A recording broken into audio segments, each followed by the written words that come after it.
Challenge. Alors cette semaine, je voulais vous parler et peut-être vous aider dans le fait d'avoir une rentrée sereine et efficace. Peut-être que comme moi, vous avez régulièrement démarré votre mois de septembre sur les chapeaux de roue en stress parce que vous voyez la perspective du mois de décembre être comme si c'était après-demain. Donc moi j'en ai eu un peu assez au fur et à mesure des années de vivre ce grosse charge émotionnelle et cette grosse pression de se dire bon, on est dans la dernière ligne droite, il ne faut pas que je me loupe, et donc à vouloir faire un tas de choses, à certainement me mettre trop de pression et beaucoup d'enjeux en fait dans la réussite et le démarrage de ces premières semaines. Donc ce que je voulais vous amener, c'est vraiment des étapes pour vous permettre que vous puissiez canaliser et faire en sorte que vous rentrez en fait ne soit pas dans cette énergie-là, mais beaucoup plus dans une énergie sereine et efficace.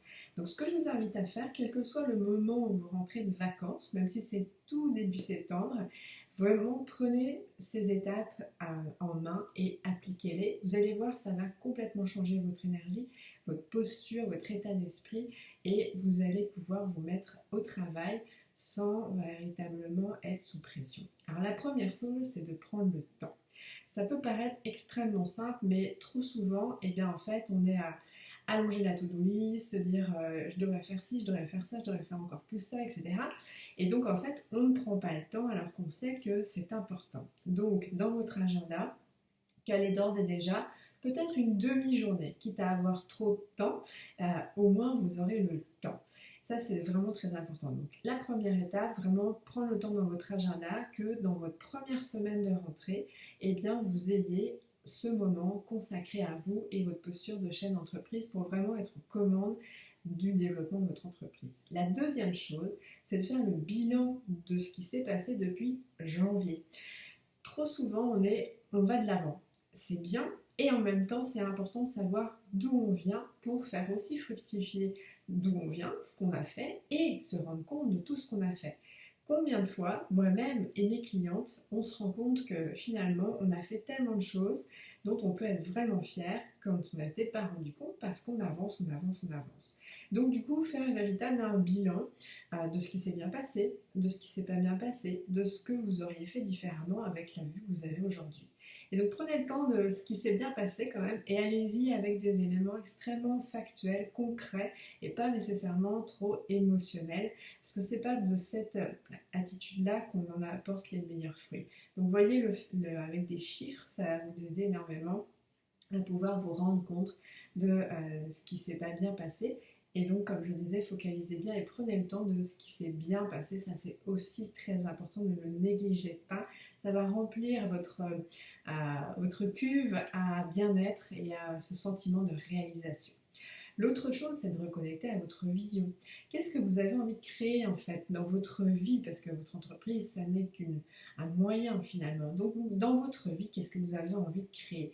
Donc votre vision avec un grand V, incluez les éléments personnels et aussi professionnels. Est-ce que vous avez envie dans votre vie, qui vous fasse que vous allez être amené à, je sais pas, être sollicité pour faire des conférences à travers le monde entier, à faire des livres, bref, vraiment mettez-y tout ce que vous avez envie, ou votre vision, ce qui vous fait vraiment vibrer et qui fait que vous aurez ce sentiment d'avoir réalisé votre vie, de ce que vous en savez aujourd'hui.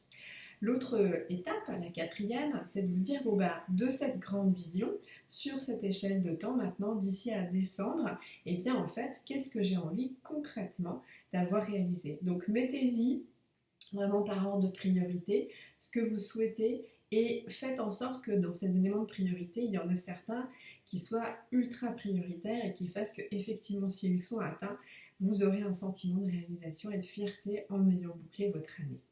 L'autre chose, c'est en fait de planifier donc sur un rétro-planning pour en arriver à avoir cette réalisation de vos objectifs. Donc mettez bien aux différents mois tout ce qui doit être fait de ce que vous en savez aujourd'hui.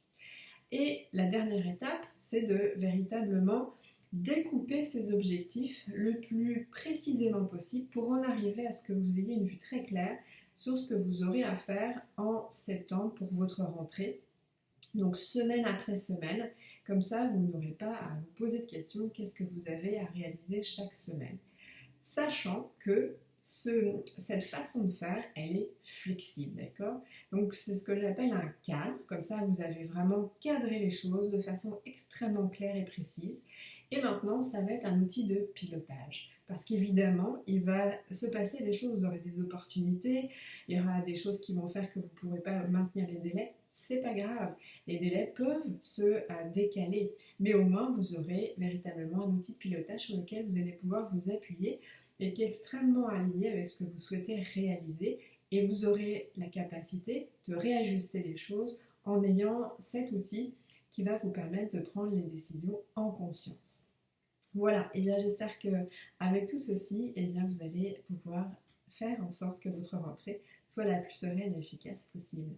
À très bientôt, au revoir.